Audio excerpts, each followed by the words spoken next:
السلام عليكم ورحمة الله وبركاته كلانتي wanaagsan asxaabay meel kasto aad naga daawanaysaan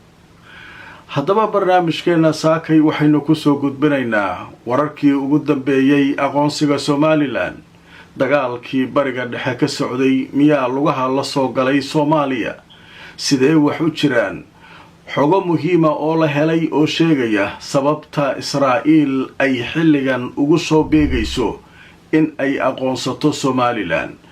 maxay doonaysaa Israa'iil xog sira oo la helay iyana barnaamijka ayaan idinkugu faaqidi doonaa Trump oo la weydiiyay inuu aqoonsanayo Somaliland iyo in kale balse jawaabtiisa dad badan ma aysan ku qanacsanayn hadalkiisa ma kala cadayn haddaba sababtu maxay tahay loo durayo hadalkiisu inkastoo hadalka uu yiri hadda ma aqoonsanayo laakiin dadka wax falanqaynaya maxay ka dhex arkayaan hadalkaas haddaba qodobadaas muhiimka ah ayaynu barnaamijka ku faahfaahinaynaa qaybaha dambe ee barnaamijkana waxaan idinkugu soo gudbin doonaa maanta waa sabti waan idiin sheegay sabti iyo axad ruushku wuxuu nagta ka saaraa Ukraine labada maalmood cidda u sheegtay Putin lama yaqaano qaraxyo waaweyn ayaa saakay mar kale laga maqlay caasimadda Kiev xilli berito oo axada magaalada Florida ama gobolka Florida ee dalka Mareykanka ay ku ballansan yihiin Trump iyo madaxweynaha Ukraine Zelensky madaxweynaha Mareykanka Donald Trump ayaa isagu markii ugu horeysay ka hadlay aqoonsiga Israa'iil ay sheegtay inay aqoonsatay Somaliland haddaba muxuu sheegay marka ninkan la leeyahay Trump hadalkiisa uu koobnaa arrinka uu kaga hadlayo laakiin dadka wax falanqaynaya waxay leeyihiin macnooyin fara badan ayaa hadalka ku jira haddaba marka hore aan idin tuso hadalkiisa iyo wixii laga qoray war telefishinka Al-Arabiya ayaa ciwaan uga dhigay waxaa kulmi doona Netanyahu iyo Trump waxaana diiradda lagu saari doonaa arrimaha Gaza kulankaas laakiin Trump wuxuu yiri ma aqoonsan doono Somaliland waqti xaadirkan haddaba marka warbixintu way sii socotay waxaa leeyahay madaxweynaha Mareykanka Donald Trump ayaa sheegay inaanu xilligan ama waqtigan xaadirka ah aanu diyaar u ahayn Mareykanku inay aqoonsadaan Somaliland laakiin wuxuu sheegay oo uu hoosta ka xariiqay arrinkan in daraasad ay ku hayaan oo tallaabooyinka la qaadayana aanay noqon doonin kuwa degdeg ah arrinka ayaa wuxuu ka dambeeyay kadib markii Israa'iil ay markaa sheegtay inay ictiraaftay Somaliland dawlad cusub waxaana uu sheegay in dhankoodu ay iyagu daraasad ku hayaan arrinkan marka kan Trump la leeyahay warbaahinta Mareykanka la hadlayay hadalkiisa dadka wax falanqaynaya siyaabo kala duwan uga hadleen nambarka koowaad waxay yiraahdeen ninkan hadda wuxuu yiri ma ictiraafayo fil waqti alxaali hadeer ma ictiraafayo laakiin sheekadan way nuusan tahay daraasad ayay ku jirtaa mana degdegi doono marka dadka wax falanqaynaya dhowr arrimood ayay markaa ay u fasireen hadalkiisa maadaama hadda Netanyahu uu bilaabay carabtii iyo wixii oo dhan iyo turkigii oo saaxiiba ay ahiin Mareykankuna ay arrinka aad uga diidan yihiin oo ay ka caraysan yihiin inuu arrinka u kaadiyo ma aqoonsan doono dhihi lahaa waa diidanahay arrinkan uu ku dhaqaaqay Netanyahu waxaan aqbalayna ma sida mar walba waxa uu diidan yahay uu cadaysto bareerihiisa leeyahay laakiin tan waxay leeyihiin odaga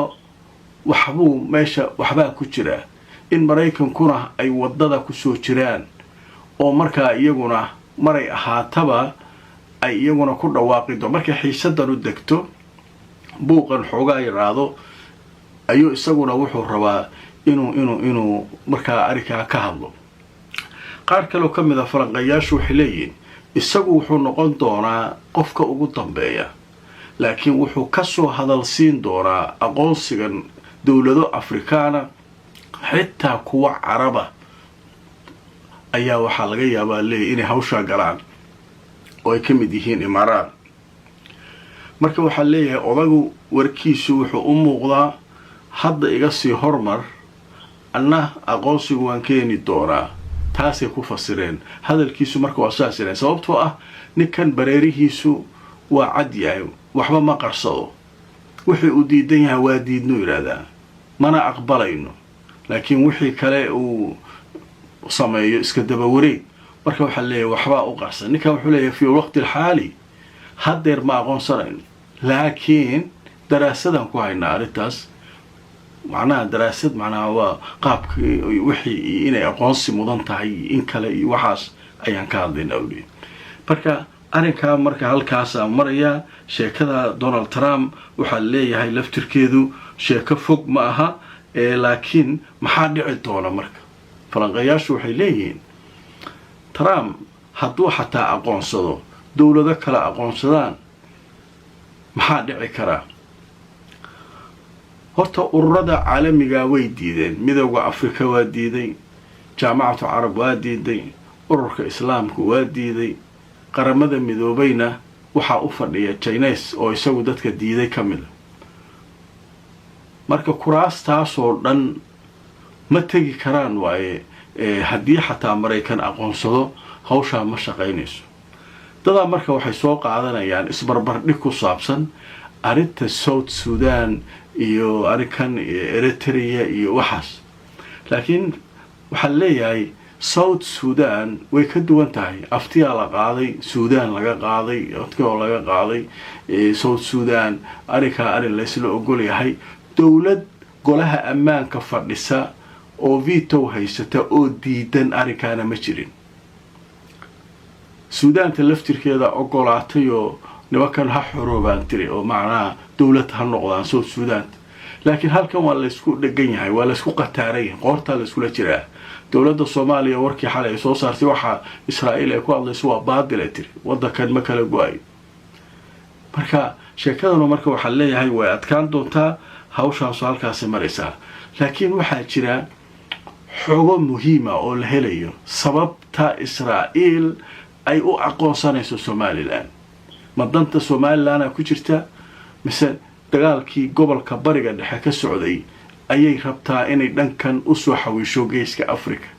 arrinkaa waan u tagi doonaa. laakiin marka waxaan galaynaa dowladaha diidan arrinkan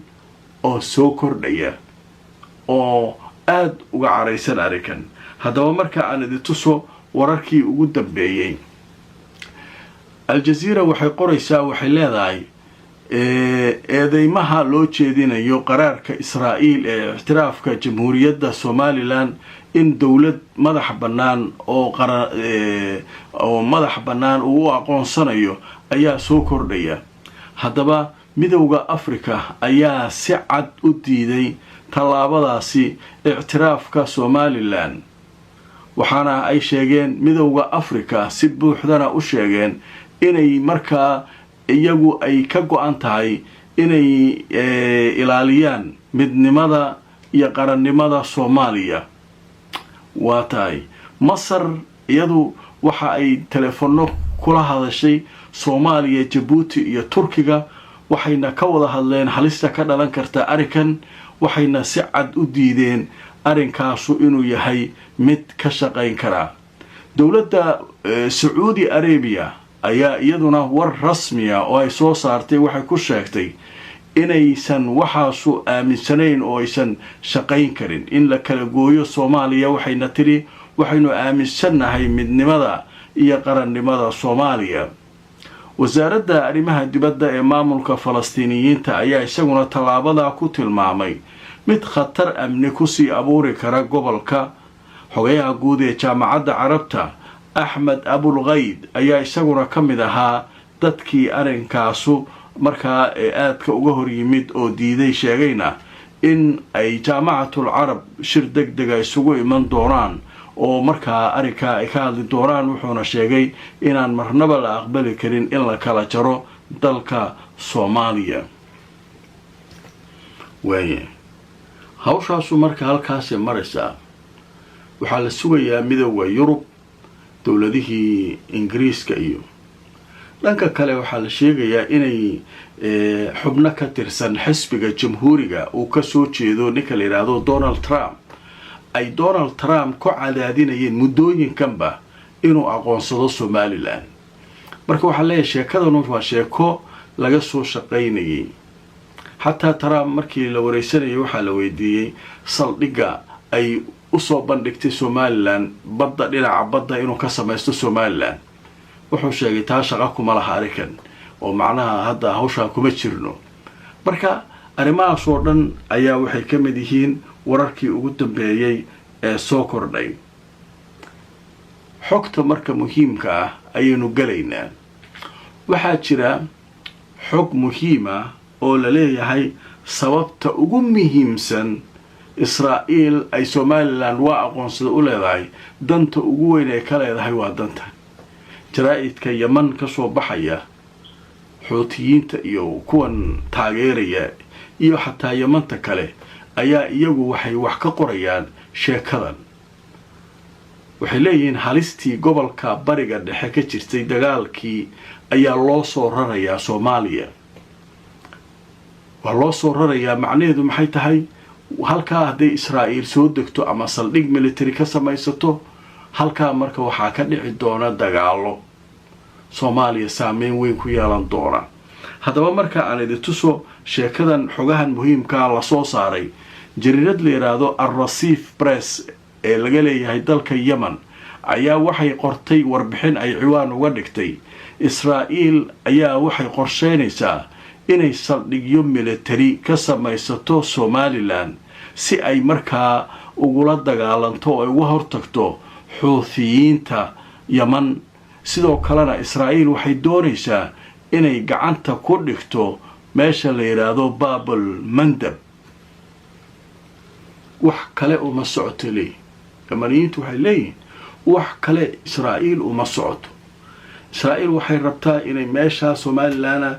ay degto Bab al-Mandab ay ka weerarto.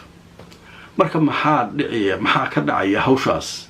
marka dadka wax falanqeynaya waxay leeyihiin haddii ay Somaliland saldhig ka samaystaan Israa'iil shaki kuma jiro iyaga iyo Xuuti waa isfarasaarayaan. Somaliland marka maxay noqonaysaa? waxay noqon kartaa bartilmaameed. dada iyaguna ku doodaya bartilmaameed kasta hadday noqoto Israa'iil waxay keenaysaa Somaliland gantaalaha lagula diriro gantaalaha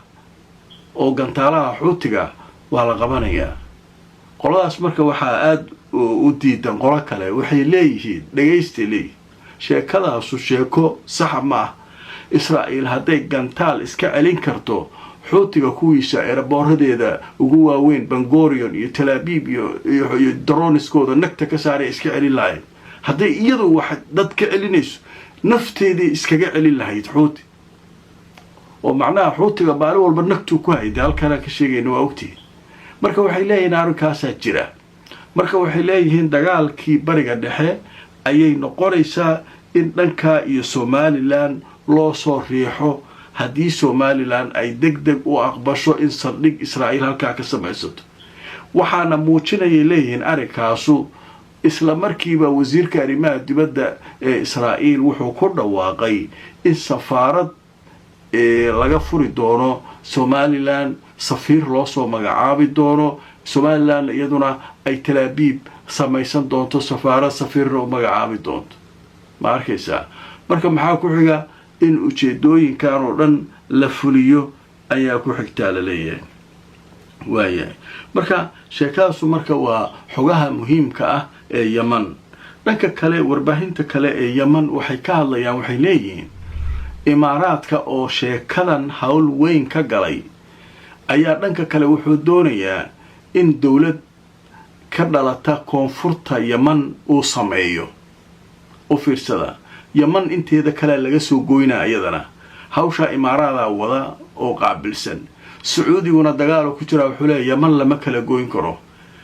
marka ciidamay sameeyeen Imaaraadka iyagoo garab ka helaya Israa'iil si markaa loo gooyo maaragtay yaman dowlad kale looga sameeyo koonfurta markii dowlad laga sameeyo iyaduna inay israa'iil aqoonsato somalilandna ay degto koonfurta yamanna ay soo degaan labada dhinacba ay saldhigyo ka samaystaan si ay markaa xuutiga iyo iyagu ay badda isugu ceyrsadaan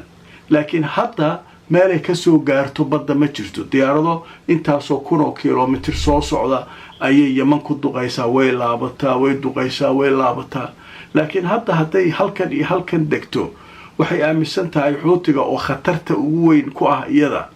inay markaa ay iska qaban karto marka ujeedada ugu weyn jacayl ay yaman iyo somaliland u qabto ma ahane halkaasay rabtaa inay marka halkaa marka maxaa ka dhalanaya dagaalku inuu halkaa u soo fido xuutiga gantaalihiisu ay dhinaca u soo wareegsadaan arrimahaas oo dhan ayaa iyaguna waxaa la leeyahay halkaasay ka dhici doonaan